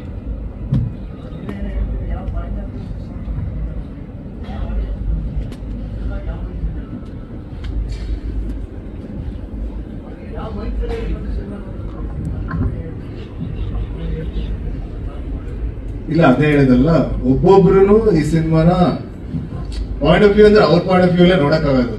ಅಂದ್ರೆ ಅವ್ರ ಎಕ್ಸ್ಪೀರಿಯನ್ಸ್ ಪ್ರಕಾರ ಒಬ್ಬೊಬ್ರಿಗೂ ಏನಾರೋ ಒಂದ್ ಸಿಗುತ್ತೆ ಅಂತ. ಅವ್ರ ಎಕ್ಸ್ಪೀರಿಯನ್ಸ್, ಅವ್ರ ಲೈಫ್ ಎಕ್ಸ್ಪೀರಿಯನ್ಸ್ ಇರ್ಬೋದು, ಅವ್ರು ನೋಡಿರೋ ಒಂದಷ್ಟು ಇನ್ಸಿಡೆಂಟ್ಸ್ ಇರ್ಬೋದು, ಅದ್ರ ಪ್ರಕಾರ ಒಬ್ಬೊಬ್ರಿಗೂ ಏನಾರೋ ಒಂದ್ ಸಿಗುತ್ತೆ ಅಂತ. ಬಟ್ ಎಲ್ಲರೂ ಹೇಳ್ದಂಗೆ ಇವರು ಸ್ಟಾರ್ಟಿಂಗ್ ಹೇಳಿದ್ರಲ್ಲ ಶ್ರೀಧರ್ ಅವರು, ಎಕ್ಸ್ಪೆಕ್ಟೇಷನ್ಸ್ ಯಾವಾಗ್ಲೂ ಅಂದ್ರೆ ತುಂಬಾ ಮೇಲೂ ಇಟ್ಕೊಂಡ್ಬಾರ್ದು, ತುಂಬಾ ಕೆಳಗಡೆ ಇಟ್ಕೊಂಡ್ಬಾರ್ದು. ಆರಾಮಾಗಿ ಬಂದ್ ಸಿನಿಮಾ ನೋಡಿದ್ರೆ ನಿಮ್ಗೆ ಏನಾರೋ ಒಂದ್ ಸಿಗುತ್ತೆ, ಒಂದು ಎಕ್ಸ್ಪೀರಿಯನ್ಸ್ ಅಂತೂ ಸಿಕ್ಕೇ ಸಿಗುತ್ತೆ. ಆಮೇಲೆ ಈ ಸಿನಿಮಾದಲ್ಲಿರೋ ಒಂದು ಸ್ಟೋರಿ ಟೆಲ್ಲಿಂಗ್ ಕೂಡ ಒಂದು ವಿಭಿನ್ನವಾಗಿದೆ. ಡೈರೆಕ್ಟರ್ ಹೇಳಿರುವ ರೀತಿ, ಕತೆ ಹೇಳಿರುವ ರೀತಿ ತುಂಬಾ ಹೊಸದಾಗಿದೆ. ಸೊ ನಿಮ್ಗೆ ಸ್ಟಾರ್ಟಿಂಗ್ ಒಂದಷ್ಟು ಲೂಸ್ ಎಂಡ್ಸ್ ಇರ್ಬೋದು ಈ ಸಿನಿಮಾದಲ್ಲಿ, ಬಟ್ ನಿಮ್ಗೆ ಕ್ಲೈಮ್ಯಾಕ್ಸ್ ಅಷ್ಟೊತ್ತರಲ್ಲಿ ಒಂದಷ್ಟು ನಿಮ್ಗೆ ಹೇಳುತ್ತೆ, ಒಂದಷ್ಟು ನಿಮ್ಗೆ ಕ್ಲಾರಿಟಿಗಳು ಸಿಗುತ್ತೆ. ಒಂದಷ್ಟು ಈ ಸಿನಿಮಾದಲ್ಲಿ ನೀವು ಕೂಡ ಯೋಚನೆ ಮಾಡಬೇಕು, ನಿಮ್ಮ ಎಕ್ಸ್ಪೀರಿಯನ್ಸಸ್ ಬಗ್ಗೆ ತಿಳ್ಕೊಂಡು ಇದು ಸಿನಿಮಾದ ಬಗ್ಗೆ ಒಂದಷ್ಟು ಯೋಚನೆ ಮಾಡಬೇಕು. ಅವಾಗ ನಿಮ್ಗೆ ಈ ಸಿನಿಮಾದ ಒಂದು ಪರ್ಸ್ಪೆಕ್ಟಿವ್ ಸಿಗುತ್ತೆ. ಆಮೇಲೆ ನಂಗನ್ಸುತ್ತೆ ಈ ಸಿನಿಮಾ ನೋಡಿದಾಗ ಪ್ರತಿಯೊಂದು ಸಿನಿಮಾ ಮುಗಿದ ಮೇಲೆ ಒಂದು ಎಕ್ಸ್ಪೀರಿಯನ್ಸ್ ಆಗುತ್ತೆ ನಿಮ್ಗೆ. ಒಬ್ಬೊಬ್ರಿಗೆ ಅಂದ್ರೆ ಈಗ ಒಂದು ಟ್ರಾಜಿಡಿ ನೋಡಿದಾಗ ಒಂದು ಬೇಜಾರಾಗುತ್ತೆ, ಪ್ರೀತಿ ಒಂದು ಲವ್ ಸ್ಟೋರಿ ನೋಡಿದಾಗ ಒಂದು ಎಕ್ಸ್ಪೀರಿಯನ್ಸ್ ಆಗುತ್ತೆ, ಒಂದು ಆಕ್ಷನ್ ನೋಡಿದಾಗ ಒಂದು ಥ್ರಿಲ್ ಸಿಗುತ್ತೆ. ಸೊ ಈ ಸಿನಿಮಾದಲ್ಲಿ ನನಗೆ ಸಿಕ್ಕಿದೆ ಏನಂದ್ರೆ, ನನಗೆ ಒಂದಷ್ಟು ಸೈಲೆನ್ಸ್ ಸಿಕ್ತು. ಅಂದ್ರೆ ಸಿನಿಮಾ ಮುಗಿದ ತಕ್ಷಣ, ಆಚೆ ಬಂದ ತಕ್ಷಣ ಒಂದು ಸೈಲೆನ್ಸ್ ಅಲ್ಲಿ ಆಚೆ ಬಂದೆ. ಯಾಕಂದ್ರೆ ಒಂದು 2 ಅವರಲ್ಲಿ ಒಂದು ಸಾಕಷ್ಟು ವಿಷಯಗಳನ್ನ ನಮ್ಮ ಮೈಂಡ್ ಪ್ರೊಸೆಸ್ ಮಾಡಿರುತ್ತೆ. ಬಟ್ ಆಚೆ ಬಂದು ಒಂದು 10 ನಿಮಿಷಕ್ಕೆ, ಒಂದು 20 ನಿಮಿಷಕ್ಕೆ ನಿಮ್ಗೆ ಎಲ್ಲದ್ರ ಬಗ್ಗೆ ಒಂದಷ್ಟು ಕ್ಲಾರಿಟಿ ಸಿಗುತ್ತೆ, ಒಂದಷ್ಟು ಪ್ರಶ್ನೆಗಳು ನಿಮ್ಮಲ್ಲಿ ಹುಟ್ಟುತ್ತೆ. ಅದನ್ನ ನೀವು ಒಂದಷ್ಟು ಜನ ಜೊತೆ ಮಾತಾಡ್ತೀರಾ, ಅದನ್ನ ನಮ್ಗೆ ಕೇಳ್ಬೇಕಂತ ಅನ್ಸುತ್ತೆ, ಇಲ್ಲ ಡೈರೆಕ್ಟರ್ ಕೇಳ್ಬೇಕನ್ಸುತ್ತೆ, ಇಲ್ಲ ನಿಮ್ಮ ಫ್ರೆಂಡ್ಸ್ ಜೊತೆ ಅದ್ರ ಬಗ್ಗೆ ಮಾತಾಡ್ಬೇಕು ಅನ್ಸುತ್ತೆ. ಸೊ ಆ ಎಕ್ಸ್ಪೀರಿಯನ್ಸ್ ನನ್ನಲ್ಲಾಯ್ತು. ಸೊ ಆಡಿಯನ್ಸ್ಗೆ ಏನ್ ಎಕ್ಸ್ಪೀರಿಯನ್ಸ್ ಆಗುತ್ತೆ ಅಂತ ನೋಡೋಕೆ ನಾನು ಕೂಡ ಕಾಯ್ತಾ ಇದ್ದೀನಿ.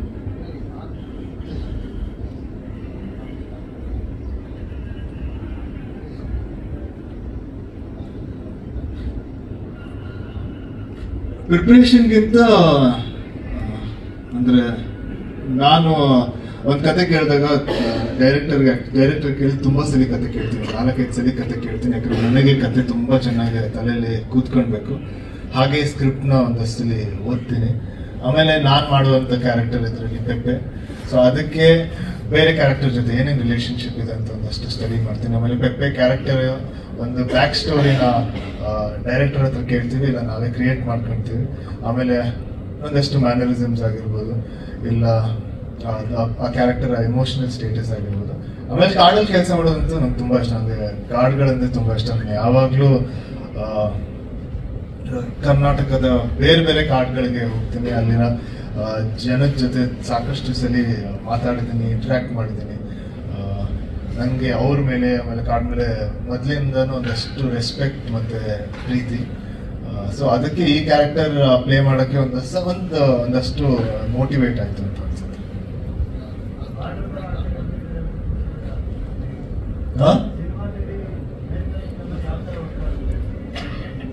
ಏನ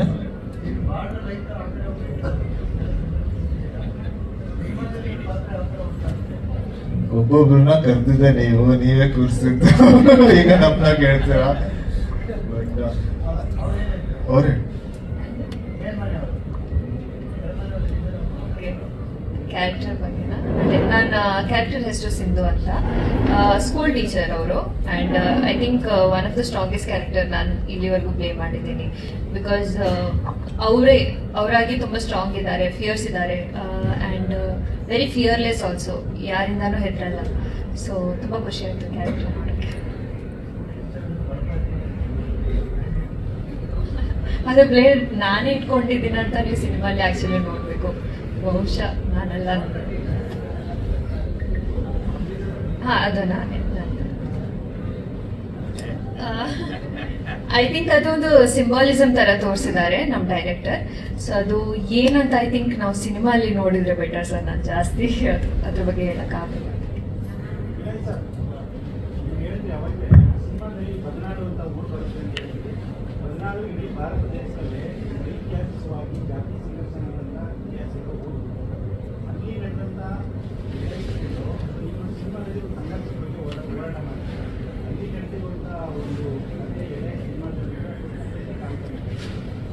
ಇದು ಕಥೆನೇ ಕಾಲ್ಪನಿಕ.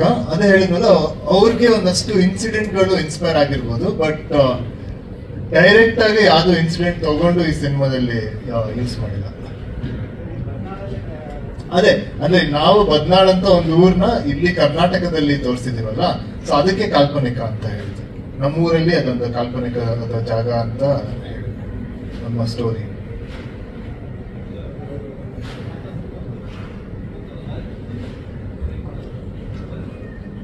ಸರಿ, ಹಾ. ಯುವಕರ ದಾರಿ ಅಂದ್ರೆ ಯಾವ ರೀತಿ ಅಂದ್ರೆ ಈಗ ಇದರಲ್ಲಿ ಒಂದಷ್ಟು ಬ್ಲಡ್ ಶೆಡ್ ಆಮೇಲೆ ವೈಲೆನ್ಸ್ ಕಾಣಿಸ್ಬೋದು. 100% ವೈಲೆನ್ಸ್ ಬಂದ್ಬಿಟ್ಟು ಯಾವ್ದೇ ರೀತಿ ಯಾರನ್ನೂ ಇನ್ಸ್ಪೈರ್ ಮಾಡಲ್ಲ. ಅಂದ್ರೆ ಏನ್ ಹೇಳಕ್ ಇಷ್ಟಪಡ್ತೀನಿ ಅಂದ್ರೆ, ವೈಲೆನ್ಸ್ ಬಂದ್ಬಿಟ್ಟು ಒಳ್ಳೇದಂತ ಹೇಳಕ್ಕೆ ಹೊರಟೇ ಇಲ್ಲ ಈ ಸಿನಿಮಾದಲ್ಲಿ. ಈ ವೈಲೆನ್ಸ್ಗೆ ಒಂದು ರೀಸನ್ ಇದೆ, ಆಮೇಲೆ ಆ ವೈಲೆನ್ಸ್ಗೆ ಒಂದು ಆರ್ಕ್ ಕೂಡ ಈ ಸಿನಿಮಾದಲ್ಲಿ ಇದೆ. ಬಟ್ ಈ ಸಿನಿಮಾದಲ್ಲಿ ಅದನ್ನು ತೋರಿಸುತ್ತೆ, ಏನಕ್ಕೆ ವೈಲೆನ್ಸ್ ಆಯ್ತು, ಏನಕ್ಕೆ ವೈಲೆನ್ಸ್ ಮಾಡಬೇಕು ಇಲ್ಲ ಮಾಡಬಾರ್ದು ಅಂತ ಒಂದು ಈ ಸಿನಿಮಾ ಕೂಡ ಹೇಳುತ್ತೆ ಅಂತ ಅನ್ಕೊಂಡಿದ್ದೇನೆ. ಸರಿ, ಹಾ. ಇಲ್ಲ, ಅದೇ ನೀವು ಸಿನಿಮಾ ನೋಡಿದ್ರೆ ಎಕ್ಸಾಕ್ಟ್ ಆಗಿ ಇದು ಏನಕ್ಕೆ ಕೈಗೆ ತಗೊಂಡಿದ್ದಾರೆ. ಆಮೇಲೆ ಇದು ಸಿನಿಮಾ ಅಲ್ವಾ, ಈಗ 100% ನಿಜ ಜೀವನದಲ್ಲಿ ನಾವು ಈಗ ಕತ್ತಿ ಹಿಡ್ಕೊಂಡು ಯಾರ ಹತ್ರನೂ ಹೋಗಿಲ್ಲ. ಇಲ್ಲ, ನನ್ನ ಪ್ರಕಾರ ಒಬ್ಬರಿಗೆ ಹೀಗಿರ್ಬೇಕು ಹಾಗಿರ್ಬೇಕು ಅಂತ ಹೇಳಂಗೂ ಇಲ್ಲ, ಇಲ್ಲ ಹೊಡೆಯಂಗೂ ಇಲ್ಲ. ಅದು ಒಬ್ಬೊಬ್ಬರ ಜೀವನ ಅವ್ರು ಹಿಂಗಿಷ್ಟ ಅವ್ರು ಹಂಗೆ ಬಾಳ್ಬೇಕು. ಬಟ್ ಇದೊಂದು ಕತೆ, ಇದು ಎಂಟೈರ್ ಕತೆ ಒಂದು ಕಾಲ್ಪನಿಕ. ಅಂದ್ರೆ ಹೀಗ್ ನಡೆದ್ರೆ ಹೇಗಾಗಿರ್ತಾ ಇತ್ತು, ಹೀಗಿದ್ದಿದ್ರೆ ಹೇಗಾಗಿರ್ತಾ ಇತ್ತು. ಈ ತರ ಒಂದು ಕ್ಯಾರೆಕ್ಟರ್ ಪೆಪ್ಪೆ ಈ ಊರಲ್ಲಿ ಹುಟ್ಟಿ ಅವನ್ನ ಸುತ್ತ ಇಂಥ ವಿಷಯಗಳು ನಡೆದ್ರೆ ಪೆಪ್ಪೆ ಹೇಗ ಆಡಿರ್ತಾ ಇದ್ದ ಅಂತ ಒಂದು ಇದು ಅಷ್ಟೇ. ಸೊ ಇದನ್ನ ನಿಜವಾಗ್ಲೂ ಈ ತರ ಆಗ್ಲೇಬಾರ್ದು ನನ್ನ ಪ್ರಕಾರ.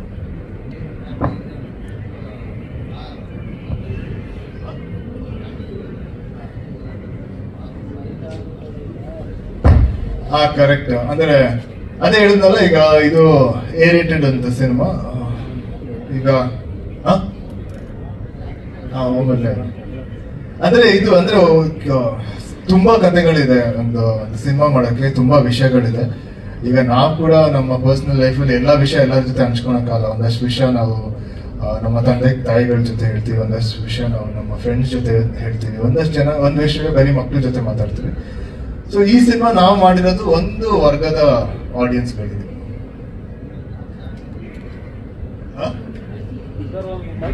ಇಲ್ಲ, ಬಟ್ ನನ್ಗೆ ಈಗ ಎಷ್ಟು ಆಕ್ಷನ್ ಸಿನಿಮಾ ಇಷ್ಟ ಅಷ್ಟೇ ನಂಗೆ ಒಂದು ಫ್ಯಾಮಿಲಿ ಸಿನಿಮಾನು ಇಷ್ಟ, ಒಂದು ರಾಮ್ ಕಾಮ್ ಇಷ್ಟ. ನನಗೆ ರಾಮ್ ಕಾಮ್ ಅಂದ್ರೆ ತುಂಬಾ ಇಷ್ಟ. ನಾನಂತೂ ಎಲ್ಲಾ ತರ ಸಿನಿಮಾ ಮಾಡ್ತೀನಿ. ಆಕ್ಷನ್ ಸಿನಿಮಾ ಬಂದ್ರೆ ಅದು ಮಾಡ್ತೀನಿ, ಬಟ್ ಜೊತೆಗೆ ಬೇರೆ ತರ ಸಿನಿಮಾಗಳಂತೂ ಮಾಡೇ ಮಾಡ್ತೀನಿ.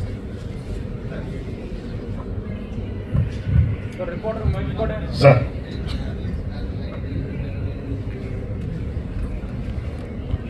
ಇವಾಗ ಲೇಟೆಸ್ಟ್ ಲಿಸ್ಟ್ ಪ್ರಕಾರ 182 ಥಿಯೇಟರ್ ರಿಲೀಸ್ ಆಗ್ತದೆ,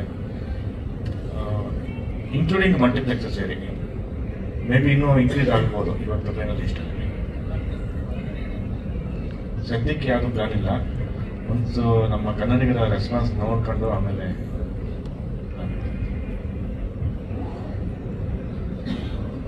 ಸರಿ. ಡಿಸ್ಟ್ರಿಬ್ಯೂಷನ್ KRG ಅವ್ರು ತಗೊಂಡಿದ್ದಾರೆ, ಜೈನ್ ಅವರು ಅದಕ್ಕೆ ಸ್ವಲ್ಪ ಸಾಕು.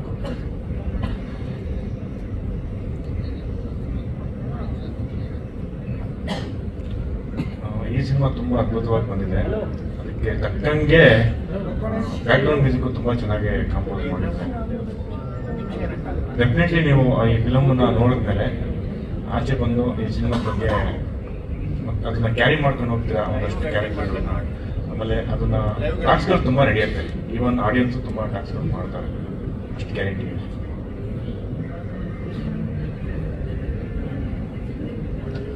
ಸರಿ,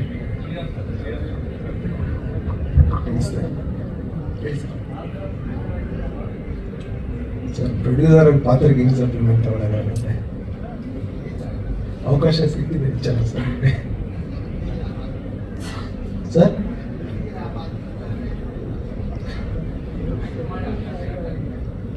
ಇಲ್ಲ ಸರ್, ಇದೇ ಮೊದಲನೇ ಬರೀ ಹೇಳಿ ಸರ್. ನಾನು ಈ ಚಿತ್ರದಲ್ಲಿ ಮುಗ್ಗು ಅಂತ ಒಂದು ಪಾತ್ರ ಮಾಡಿದ್ದೀನಿ. ಈ ಸಿನಿಮಾದಲ್ಲಿ ನಾನು 3 ಶೇಡ್ಸ್ ಅಲ್ಲಿ ಕಾಣಿಸ್ಕೊಳ್ತೀನಿ. ಸೊ ನನ್ನ ಅದೃಷ್ಟ ಮೊದಲ ಸಿನಿಮಾದಲ್ಲಿ 3 ಶೇಡ್ ಸಿಕ್ಕಿರೋದು. ಡೈರೆಕ್ಟರ್ ಅಣತಿಯಂತೆ ನಾನು ಆ್ಯಕ್ಟ್ ಮಾಡಿದ್ದೀನಿ. ಕತೆ ನನಗೆ ಗೊತ್ತಿಲ್ಲ, ಸಿನಿಮಾನ ನೋಡಿಲ್ಲ, ಡೈರೆಕ್ಟರ್ ಎಷ್ಟು ಹೇಳಿದರೆ ಅಷ್ಟು ಮಾಡಿದ್ದೀನಿ. ಮೊಗ್ಗು ಅರಳುವುದು 30ನೇ ತಾರೀಕು ಹೂವಾಗಿ.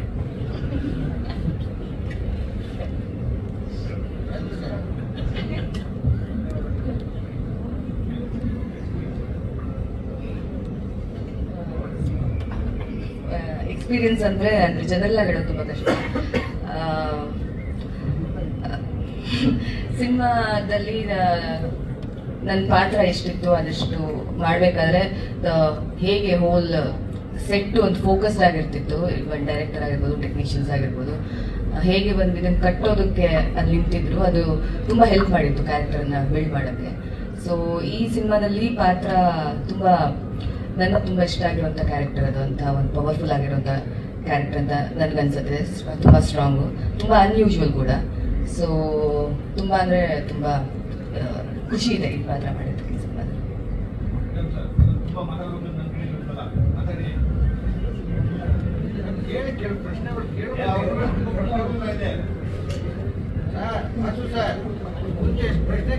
ಅವರು ಉತ್ತರ ಹೇಳ್ತಾರೆ, ನೀವು ಪ್ರಶ್ನೆ ಹಾಕ್ತೀರಾ ಅದಕ್ಕೆ? ಮ್ಯೂಸಿಕ್ ಮಾಡಿದ್ದಾರೆ, ತುಂಬಾ ಚೆನ್ನಾಗಿ ಬಂದಿದೆ. ಅದೇ ನಮ್ಮ ಸಿನಿಮಾದಲ್ಲಿ ಸಾಂಗ್ಸ್ ಅಂದ್ರೆ ಒಂದೇ ಒಂದು ಸಾಂಗ್ ಇದೆ, ಅದು ಆಗಲೇ ರಿಲೀಸ್ ಮಾಡಿದ್ದೀವಿ. ಅದೇ ಬಿಟ್ರೆ ಇಡೀ ಸಿನಿಮಾದಲ್ಲಿ ನಿಮ್ಗೆ ಎಷ್ಟು ವೈಲೆನ್ಸ್ ಕಾಣಿಸುತ್ತೆ, ಆಮೇಲೆ ಅಷ್ಟೇ ಸೈಲೆನ್ಸ್ ಇದೆ. ಸೊ ಡೈರೆಕ್ಟರ್ ಇದರಲ್ಲಿ ತುಂಬಾ ಸೈಲೆನ್ಸ್ ಜೊತೆ ಒಂದಷ್ಟು ಸ್ಟೋರಿ ಹೇಳಿದ್ದಾರೆ, ಒಂದಷ್ಟು ಪಾಸಸ್ ಜೊತೆ ಸ್ಟೋರಿ ಹೇಳಿದ್ದಾರೆ. ಆಮೇಲೆ ಎಲ್ಲಿ ಬೇಕೋ ಅಲ್ಲಿ ಮಾತ್ರ ನಮ್ಮ ಪೂರ್ಣ ಅವರು ಒಂದು ಒಳ್ಳೆ ರೀ ರೆಕಾರ್ಡಿಂಗ್ ಕೂಡ ಮಾಡಿದ್ದಾರೆ. ಎಲ್ಲಿ ಎಲಿವೇಟ್ ಮಾಡಬೇಕು, ಎಲ್ಲಿ ಆ ಸೀನ್ನ ಹಾಗೆ ತೇಳಿಸ್ಬೇಕು, ತುಂಬಾ ಚೆನ್ನಾಗಿ ವರ್ಕ್ ಮಾಡಿದ್ದಾರೆ ಡೈರೆಕ್ಟರ್ ಜೊತೆ. ನನ್ಗಂತೂ ತುಂಬಾ ಇಷ್ಟ ಆಯ್ತು ಅವರ ಮ್ಯೂಸಿಕ್. ಈಗ ಅವ್ರು ಆಕ್ಚುಲಿ ನನ್ನ ಗ್ರಾಮೀಣ ಸಿನಿಮಾದಲ್ಲಿ ಕೂಡ ನನ್ನ ಜೊತೆ ಕೆಲಸ ಮಾಡಿದ್ದಾರೆ. ಸೊ ಈಗ ಪೆಪ್ರೇಲ್ ಕೂಡ ಕೆಲಸ ಮಾಡ್ತಿದ್ದಾರೆ. ಅವರು ಈ ಕಥೆನ ಅವ್ರ ಮ್ಯೂಸಿಕ್ ಇಂದ ತುಂಬಾ ಚೆನ್ನಾಗಿ ಹೇಳಿದ್ದಾರೆ ಅಂತ ಹೇಳಕ್ ಇಷ್ಟಪಡ್ತಾರೆ.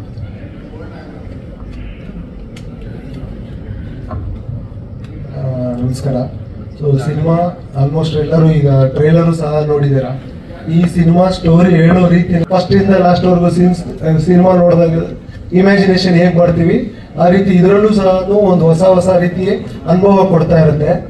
ಮತ್ತೆ ಇದರಲ್ಲಿ ನೀವೆಲ್ಲ ಈಗಾಗಲೇ ನೋಡಿರ್ಬೋದು, ಒಂದು ಇವರು ಕಿಟ್ಟಿ ಸಾರು ಒಬ್ರು ಹೇಳ್ತಾರೆ, ಸದಾನವ್ರು ಇವ್ರಿಗೆ ಹೇಳ್ತಾರೆ, ಈ ಸರಿ ನಾನು ನಿನಗೆ ಹೆಲ್ಪ್ ಮಾಡೋಕ್ಕಾಗಲ್ಲ, ಮುಂದೆ ಏನಾದರೂ ಹೆಲ್ಪ್ ಬೇಕಾದ್ರೆ ಕೇಳು ಅಂತ ಹೇಳಿರ್ತಾರೆ. ಸೊ ಯೂಶಲಿ ಸಿನಿಮಾಗಳಲ್ಲಿ ಹೇಗಿರುತ್ತೆ ಅಂದ್ರೆ ಅದಕ್ಕೊಂದು ಡೈಲಾಗ್ ಇರುತ್ತೆ, ಹೋಗ ನಾನು ಬರಲ್ಲ, ನೀನ್ ಹತ್ರ ಹೆಲ್ಪ್ ಕೇಳಲ್ಲ, ಏನೋ ಒಂದು ಡೈಲಾಗ್ ಅಲ್ಲಿ ಇರುತ್ತೆ. ಬಟ್ ಇದರಲ್ಲಿ ಆ ಥರ ಡೈಲಾಗ್ ಅಲ್ಲಿಲ್ಲ. ಅವ್ರು ಬಂದು ಬರೀ ಚಪ್ಪಲಿ ಇಡೋದು ಒಂದು ಸೀನ್ ನಾವು ನೋಡಿರ್ತೀರ. ನಾನು ಮೊದಲನೇ ಸತಿ ನೋಡಿದಾಗ ಅದು ಅರ್ಥ ಆಗಿರ್ಲಿಲ್ಲ ನನಗೂ ಸಹ. ಸೊ ಅಂದ್ರೆ ಡೈರೆಕ್ಟರ್ ಡೈಲಾಗ್ ಅಲ್ಲಿ ಸಿನಿಮಾ ಹೆಚ್ಚಾಗಿ ಮಾಡಿಲ್ಲ, ಶಾರ್ಟ್ಸ್ ಅಲ್ಲೇ ಸುಮಾರು ಮಾಡಿದ್ರೆ ಅದನ್ನ ನಾವು ತುಂಬಾ ನೀಟಾಗಿ ಬೇರೆ ಏನು ತಲೆಯಲ್ಲಿ ಇಟ್ಕೊಳ್ಳದೆ ನೀಟಾಗಿ ಅಬ್ಸರ್ವ್ ಮಾಡಿದ್ರೆ ಮಾತ್ರ ಅದಷ್ಟು ನೀಟಾಗಿ ಅರ್ಥ ಆಗುತ್ತೆ. ಅಂದ್ರೆ ಆ ಚಪ್ಪಲಿ ಏನಕ್ಕೆ ಇಟ್ಟು ಅನ್ನೋದು ನಿಮ್ಗೆ ಮುಂದೆ ಗೊತ್ತಾಗತ್ತೆ. ಅಂದ್ರೆ ನೋಡೋ ರೀತಿ ಬಂದ್ಬಿಟ್ಟು ಸಿನಿಮಾನ ಸೊ ಫುಲ್ ನೀವು ಕಾಯ ವಾಚ ಮನಸ್ಸ ಅಂತಾರಲ್ಲ ಹಾಗೆ ಪ್ರತಿಯೊಂದು ಅಲ್ಲಿದ್ದು ಕಣ್ಣಲ್ಲೂ ನೋಡ್ತಾ ಇರ್ಬೇಕು, ಕಿವಿಯಲ್ಲೂ ಕೇಳಿಸ್ಕೊತಾ ಇರ್ಬೇಕು. ಒಂದೊಂದು ಶಾರ್ಟ್ ನೀಟಾಗಿ ಅಬ್ಸರ್ವ್ ಮಾಡಿದ್ರೆ ಎಲ್ರಿಗೂ ಸಿನಿಮಾ ತುಂಬಾ ಚೆನ್ನಾಗಿ ಅರ್ಥ ಆಗುತ್ತೆ. ಸರ್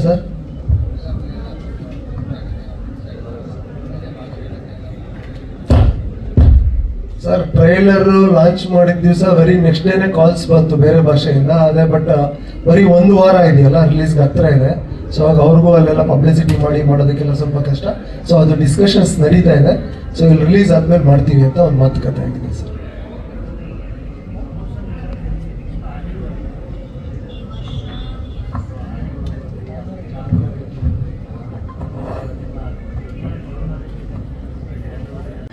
ಸ್ಟ್ರಾಟಜಿ ಮಾಡಿ ಒಂದಷ್ಟು ಒಳ್ಳೆ ಇಂಟರ್ವ್ಯೂಸ್ಗಳು ಮಾಡಿ ಆಮೇಲೆ ವಿಸಿಟ್ಸ್ಗಳು ಮಾಡಿ ತುಂಬಾ ಚೆನ್ನಾಗಿ ಪ್ಲಾನ್ ಮಾಡಿದ್ರು. ಅದರಿಂದ ಆಮೇಲೆ ಸಿನಿಮಾ ಕೂಡ ಒಳ್ಳೆ ರೆಸ್ಪಾನ್ಸ್ ಬಂತು ಟ್ರೇಲರ್ ಇಂದ. ಸೊ ಅದೆಲ್ಲ ಒಟ್ಟಿಗಾಗಿ ಪ್ರಮೋಷನ್ ಕೂಡ ಅಷ್ಟು ಚೆನ್ನಾಗಿ ಬಂದಿದೆ ಅಂತ ಅನ್ಸುತ್ತೆ. ಡ್ಯಾಡು ಒಂದು ಅಪಿಯರೆನ್ಸ್ ಮಾಡಿದೆ ಈ ಸಿನಿಮಾದಲ್ಲಿ, ತಂದೆನು. ಸೊ ಅದನ್ನ ನೀವು ಸಿನಿಮಾದಲ್ಲಿ ಹೇಳ್ಬೋದು, ಅದಕ್ಕೆ ಅದ್ರ ಬಗ್ಗೆ ಜಾಸ್ತಿ ಎಲ್ಲೂ ಮಾತಾಡಿಲ್ಲ. ಸಿನಿಮಾದಲ್ಲಿ ನೀವು ನೋಡ್ಬೋದು ಅವ್ರೇನ್ ಪಾತ್ರ ಮಾಡಿದ್ದಾರೆ ಅಂತ.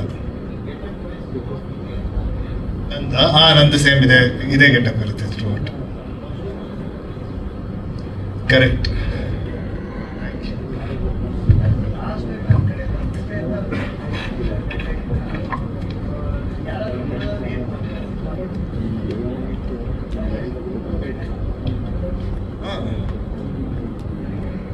ಲವ್ ಬ್ಲಡ್ ಅಂಡ್ ಬಿಟ್ರೇಯಲ್, ಅದೇ ನಮ್ಮ ಟ್ಯಾಗ್ ಲೈನ್. ಪೆಪ್ಪೆ ಲವ್ ಪ್ರೀತಿ, ಬ್ಲಡ್ ರಕ್ತ, ಬಿಟ್ರೇಯಲ್ ಇಸ್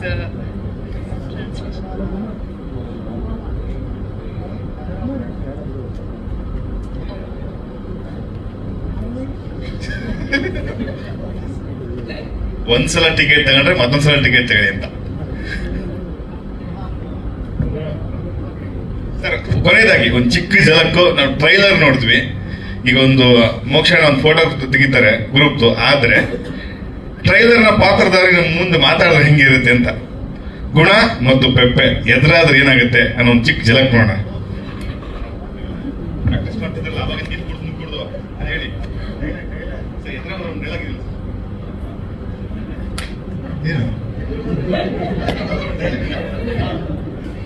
ಅದೇ ಈಗ ಒಂದು ಸಿನಿಮಾಗೆ ಇಷ್ಟು ಶ್ರಮ, ಇಡೀ ತಂಡ, ಆಮೇಲೆ ಟೆಕ್ನಿಷಿಯನ್ಸು, ಮೇಕಪ್ ಡಿಪಾರ್ಟ್ಮೆಂಟು, ಎಲ್ಲ ಡಿಪಾರ್ಟ್ಮೆಂಟ್ ಸೇರಿ ಒಂದು ಸಿನಿಮಾಗೆ ಅಷ್ಟು ಶ್ರಮ ಹಾಕಿರ್ತಾರೆ. ಆಮೇಲೆ ತುಂಬಾ ಜನರ ಲೈಫ್ ಇದ್ರ ಮೇಲೆ ಡಿಪೆಂಡ್ ಆಗಿದೆ. ಹಾಗೆ ಆ ಜರ್ನಿನೇ ಮುಗಿಸಿದಾಗ ಈ ತರ ಒಂದು ಸಪೋರ್ಟ್ ಸಿಕ್ಕಿದಾಗ, ಅಂದ್ರೆ ಸುದೀಪ್ ಅವರಿಂದ ಆಗಿರ್ಬೋದು, ವಿಜಯ್ ಸರ್ ಇಂದ ಆಗಿರ್ಬೋದು, ನಮ್ಮ ದೊಡ್ಡಪ್ಪಯಿಂದ ಆಗಿರ್ಬೋದು, ತುಂಬಾ ಖುಷಿ ಆಗುತ್ತೆ. ಆಮೇಲೆ ಬರೀ ಸಪೋರ್ಟ್ ಅಲ್ಲ, ಅವರು ಈ ಟ್ರೇಲರ್ನ ನೋಡಿ ಅವ್ರು ಇಷ್ಟಪಟ್ಟು ಒಂದಷ್ಟು ಮಾತಾಡಿದ್ರು. ಅದರಿಂದ ಇನ್ನಷ್ಟು ಖುಷಿ ಆಗುತ್ತೆ. ಮತ್ತೆ ಅದಕ್ಕೆ ನೆಕ್ಸ್ಟ್ ಸ್ಟೆಪ್ ಬಂದ ಜೊತೆಗೆ ಇಂಟರ್ವ್ಯೂಗಳು ಮಾಡಿದ್ರು, ಅದಕ್ಕೆ ಇನ್ನೂ ಖುಷಿ ಆಗುತ್ತೆ. ಸೊ ಈ ತರ ಸಪೋರ್ಟ್ ತುಂಬಾ ಯಾವಾಗ್ಲೂ ಇದ್ದಾಗ ಒಂದಷ್ಟು ಮೋಟಿವೇಶನ್ ಆಗುತ್ತೆ, ಇನ್ನಷ್ಟು ಒಂದು ಒಳ್ಳೆ ಸಿನಿಮಾ ಮಾಡಕ್ಕೆ. ಆಮೇಲೆ ಇನ್ನೊಂದಷ್ಟು ಇಡೀ ತಂಡಕ್ಕೆ, ಪ್ರೊಡ್ಯೂಸರ್ಗೆ, ಎಲ್ಲರಿಗೂ ಒಂದಷ್ಟು ಕಾನ್ಫಿಡೆನ್ಸ್ ಬರುತ್ತೆ. ತುಂಬಾ ಖುಷಿ ಆಯ್ತು.